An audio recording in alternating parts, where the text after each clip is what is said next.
Great. Okay, whenever you want. Okay. Well, today we have with us Lauren Beukes, an incredible award-winning storyteller from South Africa that has numerous international best-selling books among her works, such as The Shining Girls, Zoo City, Broken Monsters, and Afterland. We can find The Shining Girls, Les Lluminoses, in Catalan, published by Mai Més Llibres. That's why we're here. So hello to everyone, hola tothom. And we, with an extensive storytelling background in various crafts and media, her work is a well-balanced mixture of narrative entertainment and the depiction of social issues that shape our societies. I just read that. Thank you very much for being here, Lauren. We're really excited to have you here. I'm Tatiana. Hello to everyone. And we have also Miquel with us. Hello, everyone. Hello, Lauren. Without further ado, we can start with the interview. Yes, okay. Thank you so much for having me. It's been so wonderful to see the Spanish and Catalan response on Twitter and on Instagram. People have been posting like really lovely reviews and really engaging. So it's really nice to be here. Thank you. Thank you. You are very welcome. And thanks also to the guys at Mai Més, from Tatiana and from me, for this chance to interview Lauren. And we will speak about this wonderful book, which is really wonderful, and you should for sure read it. The first questions, maybe it would be, well, we would like to know something about the origin of the Shining Girls. Where did the idea come from, and how did you begin to shape the story? It was actually a throwaway comment on Twitter. I was joking with someone about what my next book was going to be about, and I was like, oh, it should be about a time-traveling serial killer. And then I thought, oh, wait, that's a really good idea. Delete the tweet quickly. But immediately when I thought of the idea, I didn't want to do time travel from kind of the Paleolithic era through to the year 3000. I really wanted to look at social issues through this lens of a time traveler who's able to like move from the 1930s through to the 1990s. I needed to end in 1993 before the internet became a really big thing, because I didn't want, all these internet sleuths trying to like solve the mystery. Imagine that like happened on Reddit now, it'd be solved in like 2 days. But it was really a way of kind of looking at how the world has changed over the course of the 20th century, especially for women, and the mistakes of history which come up again and again, the loops and the issues that we're still dealing with that are still as relevant today as they were in the 1930s or the 1940s or the 1950s. And I also wanted to set it in America because I wanted to look at all those big issues. I'm a South African author, but if I'd set the story in South Africa from the 1930s to the 1990s, it would have by necessity have to be the story of apartheid and the struggle and Mandela and this racist, terrible government. And I wanted to be able to talk about more things than just that. But of course, I'm going all over the place now, but looking at feminism, social issues, gay rights, trans rights, and racism and poverty and inequality are important themes in my work. So even though it's not set in South Africa, it has a lot of South African themes. So it's so great to hear everything. So, but it must have been a tremendous amount of work to research for all the social issues, right? So, what can you tell us about the research process leading to the novel? So there are two parts. I'm an ex-journalist, so I was a journalist for a very long time, and I learned through journalism that other minds are more surprising, and real life is more surprising and inventive than anything you could make up. So a big part of my research for any of my books is to go and interview people who live in that city or who are experts in particular fields. I interviewed some historians. I interviewed police officers to talk about how the investigation would unfold. I did not manage to find any time-traveling serial killers to interview, but I had to figure that out. But I looked at a lot of kind of serial killer mythology and the real life serial killers. And I think that's an interesting point as well, is that real life serial killers are not these fascinating, intriguing Hannibal Lecters who are so intense and sophisticated and brilliant. they're diminished, broken little men, and violence is the only way they know to make something of themselves in the world. So I really wanted to write into that. You know, Harper is not this fascinating person. He's awful. But then I also did a lot of historical research. I had a great research assistant working with me, and she's an ex-history student. So yeah, we dug deep, and you know, we'd find interesting things in different eras. So in the 1960s, for example, I was very interested in the fights for abortion rights. So I looked at Roe versus, yeah, so I looked at Roe versus Wade, but then I also found this really amazing real life organization called Jane. And they helped women get abortions, where it was a woman who was like in her 50s, and this was now going to be her 5th child, and she just wanted to leave her abusive husband, and she didn't have any other choices, and the system was so broken. So I really wanted to kind of explore that. Or being an architect in the 1940s and the 1950s, and the Red Scare and also the Pink Scare, like where people were afraid of gay people and lesbians. And just kind of found these interesting moments in history to kind of pick up on. And Chicago is a great setting because Chicago is where the film industry actually started before Charlie Chaplin moved it to Hollywood.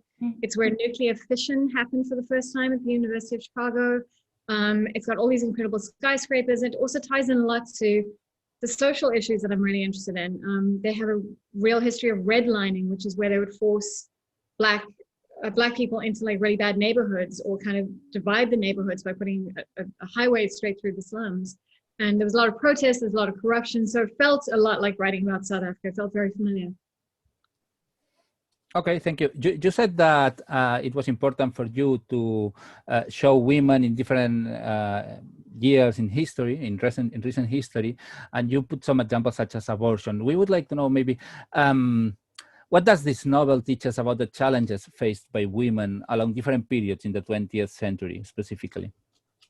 I think the problems women face are the same that we have always faced. It's violence against women, it's broken men, and not serial killers, because the reality is that most women are killed by their intimate partners, by the people who are supposed to love us. So I wanted to kind of explore that level of misogyny, and Harper, the serial killer, kind of becomes the spirit of that misogyny. And he's trying to find these women who are remarkable in their time and cut the spark out of them, where women aren't allowed to be successful or have amazing careers or challenge the status quo. We're expected to be homekeepers and mothers, and I am a mother, and it's wonderful being a mother, but that's not all of who I am. So abortion was a big thing. Being lesbian, there's a trans woman who's really dealing with kind of trans misogyny even back then in like the 1930s. And it's looking at those mistakes of history which come up again and again, the things that we don't learn from. I mean, why are we still today having a fight about abortion rights? I mean, in America, it looks like they might overturn Roe versus Wade, and that's insane. Women should have the right to reproductive choice without putting their lives in danger, without having to go through these just horrifying things. Where men are not punished, why are men not punished for like making someone pregnant? Yeah, I think that's. Sorry. No, go ahead. I think it's like really interesting what you say, like about this shining, like this spark, because thinking about it after reading the novel, I was thinking like, what's the shine? And I think like it's that emancipation that men, that misogynistic, sorry for my English, can understand, and they need to go after that. So that's just this thought. So this novel was first published in 2013, and now it's being adapted to TV. So have your views on the narrative strategies or the key points in the story, in the text, have changed from them? I don't think I'm allowed to talk too much about it. Okay. But I have read the scripts, and the showrunner Silke Louisa is just an absolute phenomenon. She's made it has the same DNA as the book, and the themes are still the same, the characters are still the same, but she's also taken in other directions and kind of dug deep into some things which I hadn't thought of. So I think any adaptation, I think very faithful adaptations are quite boring, and they don't really work because a book and a series or a book and a movie are different animals. So I'm actually glad that they haven't gone kind of note for note and like just taken the book and like put it on the screen. But yeah, I've seen some photographs from, because they're filming in Chicago at the moment with Elizabeth Moss and Jamie Bell and Wagner Morrow. And they've sent me some photographs, which I'm not allowed to share with anyone, but they are just, it's so interesting to see these actors in character, and kind of Wagner Morrow is like, you know, the alcoholic reporter, Dan Velasquez, who's kind of haggard and schlumpy, and Jamie Bell looks terrifying as Harper. It just looks amazing. I'm so excited. And I, you know, it is a different thing, and that's amazing. And it's its own thing. And I think it's going to be terrific. I'm so excited. And absolutely true to the spirit of the book. Like, it really, like, it's the heart of it. That sounds great. We are really looking forward to watch this TV show. We were discussing this yesterday with Tatiana, that the book has a very televisive feel. Like rhythm. Yeah, we think that it should give place to a very good TV show. And that brings me to a question. Do you take any part in the TV production other than seeing the script? Are you an active part of the production process? Unfortunately, not with COVID. I'm stuck in South Africa. I'd love to be there.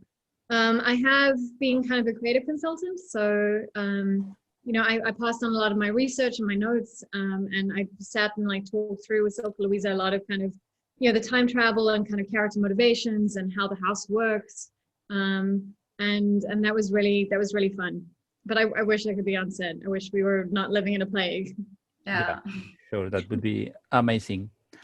Okay, then we are very happy to announce that, and this is a huge announcement in this video, that by San Jordi 2022, Mai Més will publish another book from Lauren, which is So City, that it was written actually before The Shining Girls, but it was, well, it's a science fiction book, a urban fantasy book, I think, that won several awards, and we are really looking forward to read that one, aren't we, Tatiana? Yes. I really want to read it. Like, I'm really interested in everything that I have read online, but now that we have you in here, so why don't you talk us a little bit about the book?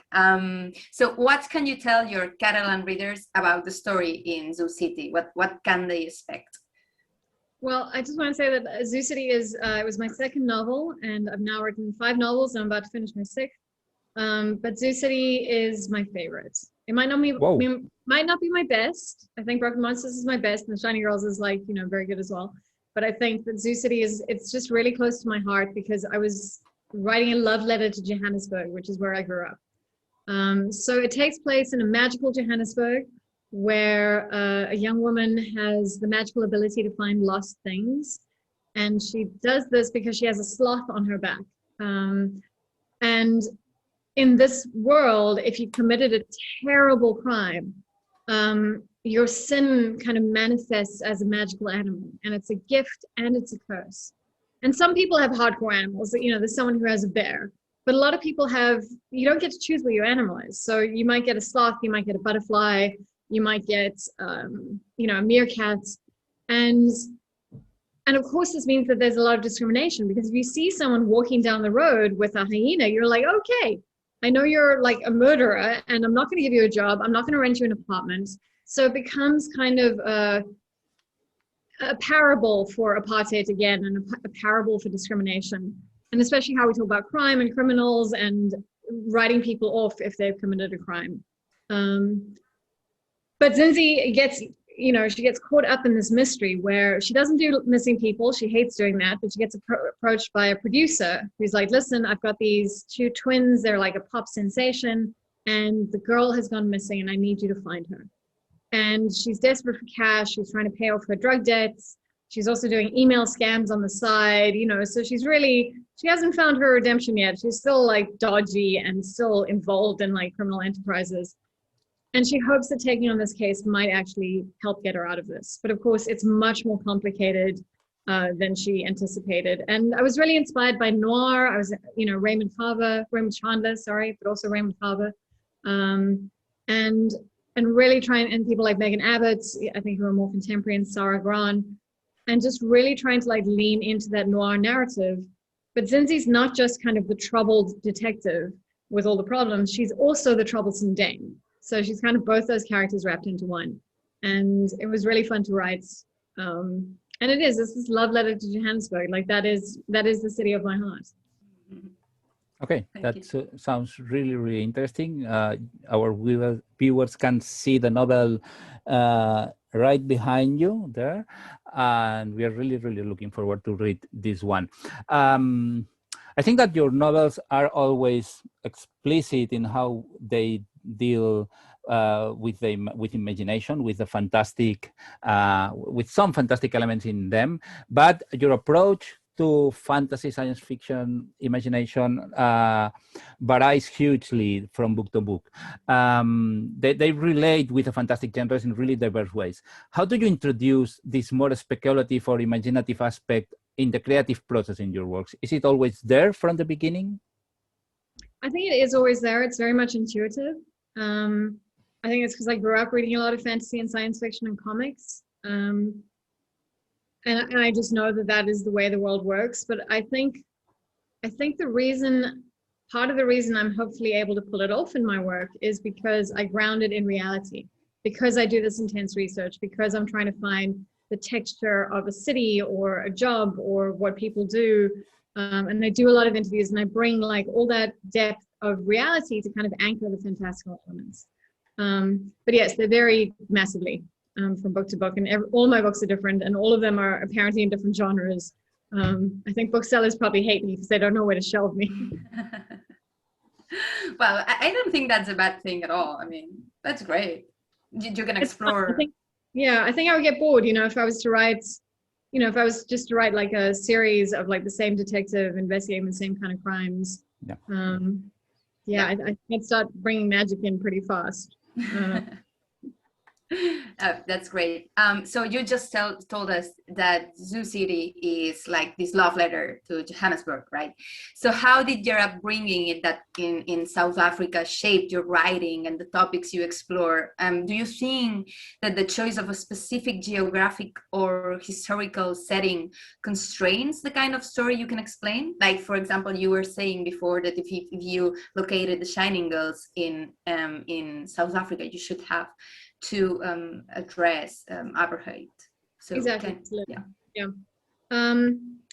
So yeah, I mean, all my books are very they're very located. The city becomes almost a character in the book, whether that's Detroit or Chicago. Moxieland is set in Cape Town, Zoo City is Johannesburg, and Afterland's a bit of a road trip, so that's kind of slightly different.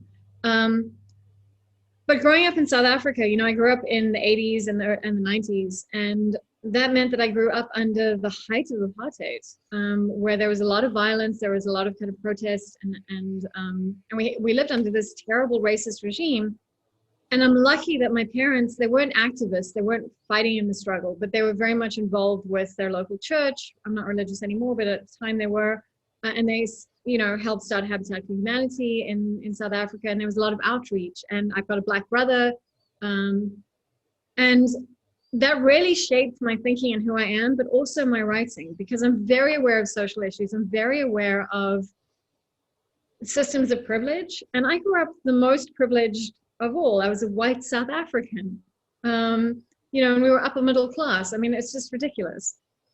And to see what that costs other people, and to see that the social issues are just under the skin. And, we only had democracy in 1994, and all of those issues are still there. And, the poverty, I think, and the inequalities, in some ways, just economically is worse. And that's not to say that the apartheid government were the good guys and we should just go back to those days. It's the fact that they just pillaged the system and like just ruined families and the family structure and people, and created this kind of culture of violence and just deep psychological damage that we're still trying to get through. So I'm very aware of that in my writing. So I'm very interested in psychogeographies, which is kind of, I guess the emotional haunting of places, what the city represents and yeah.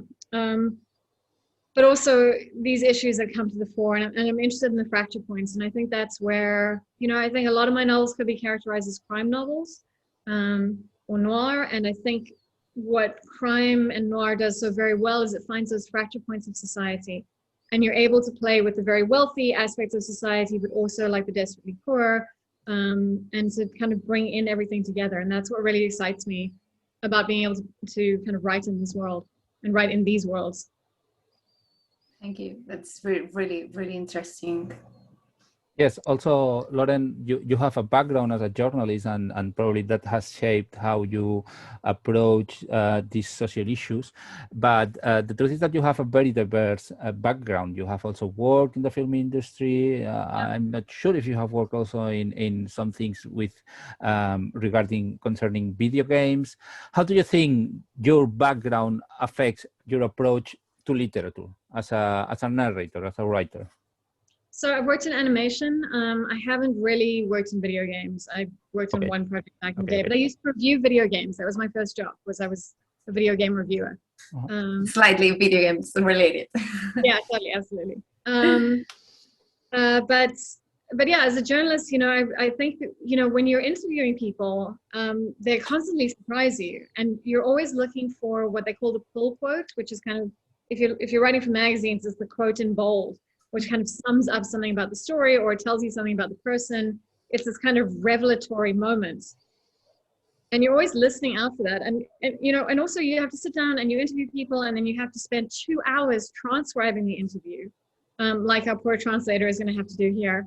And so you're really listening, and you're really kind of writing down exactly what people say, and you can hear how people speak and how they speak differently and their perspectives. And that really taught me so much. And I think that's why my favorite part of writing is actually dialogue. I love dialogue. I love what dialogue can do. If I could just write a novel that was all dialogue, I would, but apparently we need description as well. Yep.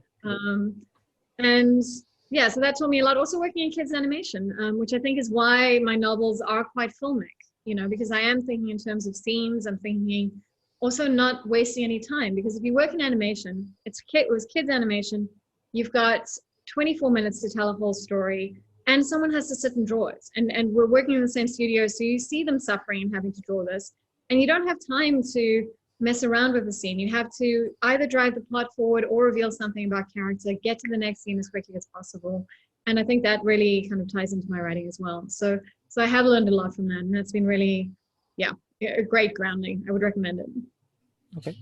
And also your books are often populated by journalists, artists, or cops. For example, I vividly remember Rachel. To me, it's like this great character. So other than their specific roles in the story, do you feel some kind of attraction for them, like for journalists? And I mean, obviously journalists, as you were one, but artists, cops? Look, I think journalists are kind of detectives as well. And lawyers as well to a certain extent. So for me, that's really interesting. And also, it's about writing what you know. And so I think a journalist is probably the closest a normal citizen can come to like being a detective, without joining the police force or starting your own PI agency, because you are kind of trying to find those threads and you are interviewing lots of people. So it feels like a natural curve. But again, maybe it's also just lazy. I mean, Stephen King has a lot of characters who are novelists, because that's what he does. But it is that kind of, it's the curiosity. It's someone who is intensely curious about the world and is prepared to go digging and is prepared to be uncomfortable. And that's what I find very interesting. I love them. Like, it's really great. Yep. Yeah. Oh, and I'll tell you, like a tiny snippet for the Shining Girl series, Rachel plays a much bigger role than she does in the book. So I think you'll love it. Yeah. I will. Thank you. Okay, I think that to a certain point we are what we read, we are what we watch, and I always like to ask to writers when we interview them, since you first published The Shining Girls, what works of fiction or non-fiction have influenced you the most? This is always a difficult one because I know. You're the person. So I think Patrick Ness's A Monster Calls is just an absolutely, I was actually judging a prize, the Kitschy's prize at the time. And that was the book I fought so hard for. And that was the book which won, because it is an incredible story, but it also is fundamentally about what the power of storytelling is. and why we tell stories and why they're important and why sometimes they can surprise you or stab you in the back. And that was really fascinating to me. And also just very moving. Like I sobbed. I think some of my favorite writers that I'm really enjoying at the moment, there's a writer called Frances Hardinger who mainly writes YA. I think she only writes YA. But it is, God, her sentences are just so beautiful and her ideas are amazing. And it's these rich, dark fantasy worlds. And they're just really intense. And I kind of dream of being Frances Hardinger at some point. Carmen Maria Machado's books were just absolutely unbelievable. Again, just the writing and the imagination and this texture and engaging with social issues in really surprising and inventive ways. Yeah, I think that's what I look for is I want to be told a story, but I also want to be surprised. I want to be transported. I want to, I think of story as like, it's a house where you want to live for a while, and I want to inhabit that fully. And I want to just kind of fall away into that. During the pandemic last year, I think in the early weeks, obviously all of us are dealing with, and still now, huge anxiety and fear and uncertainty. And I was really struggled to read. And the book which got me back into reading was N.K. Jemisin's The City We Became. Yeah. And again, it was just incredible invention, amazing characters. I just wanted to spend like months with them. I love sequels. I'd love more. But it just made me it was inspiring. It was incredible. So that's the kind of thing. So I can't say this book was the one which made me write this. It's just, I think, so I think a book, when you read a book, it is a place that you inhabit while at the time you were reading it. But when you finished it, it inhabits you. And that book is part of you forever. And that story is part of you forever. And that's what I think is so amazing about storytelling. Yeah. Also, while you read it, you inhabit it, and it allows you to time travel. Yeah, exactly. Totally. Yeah. Definitely. And teleport and be somewhere else and be someone else. Yep. Yeah. And I think that sometimes like it's like a mirror when you're reading a book or you're watching a film or regarding art in general, some kind of mirror where you can see yourself and you can reflect and then think about it. I think that's like, it changes you. So that's great. That's really great. And are you like, do you have like movie references or like something you are watching right now that you feel like strongly about it? Or Ted Lasso was just absolutely phenomenal. It was just, I don't know if I could ever write anything that kind and sweet and gentle, but it was just such a beautiful, fun, warm, engaging, very sincere, but not in a saccharine way, just this wonderful show. And it really interrogates masculinity, and it was a delight. But also, I've been rewatching BoJack Horseman, which I think is one of the most important pieces of art of our time. And again, just this incredible indictment of toxic masculinity, but also depression and fame and what it means to be a person, even though the character's a horse.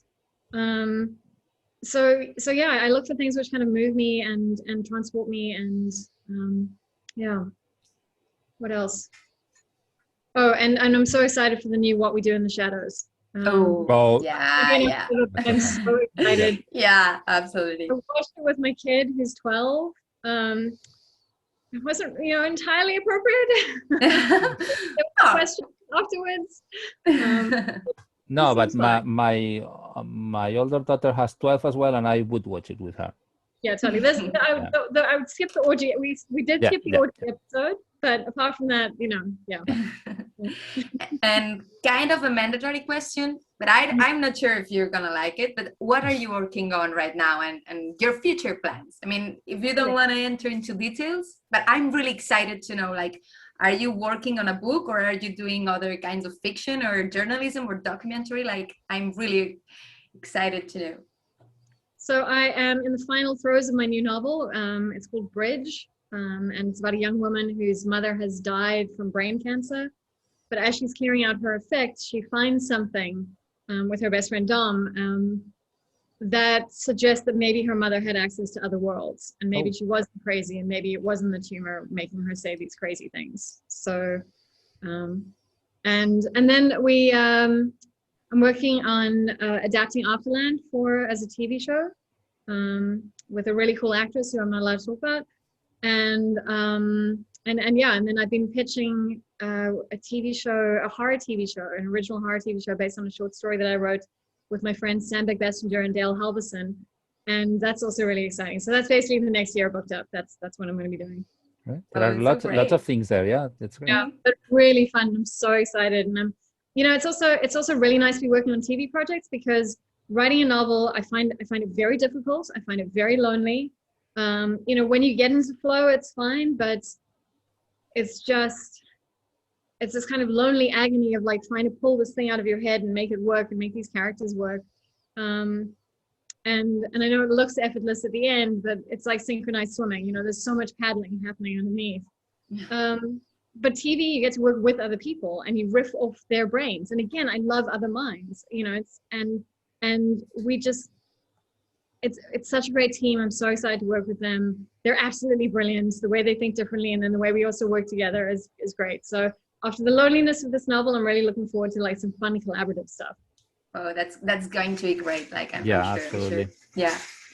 Very well. I think that we are almost in the final section of this interview, and what we would like to ask you is, can you send a message for your Catalan readers? I'm so excited to be translated into Catalan. Like, it's wonderful. I was in Barcelona, I think in 2014, and it was just the most amazing city. I'd love to explore more of Catalonia. And the readers' responses have just been so inspiring to see people engaging with the book, and posting pictures on Instagram. And the reviews have been like just really, very thoughtful and incisive, and it's been wonderful. So I'm so thrilled, and I really hope that more people will like go and read the books. And I hope I can get out to a festival and come and visit, but we'll see. We'll greet you with, open arms. Yeah, of course. We are really looking forward to have you here, and many thanks for this interview. So it's been a delight. Yeah, good for us. Okay. I'm going to stop recording right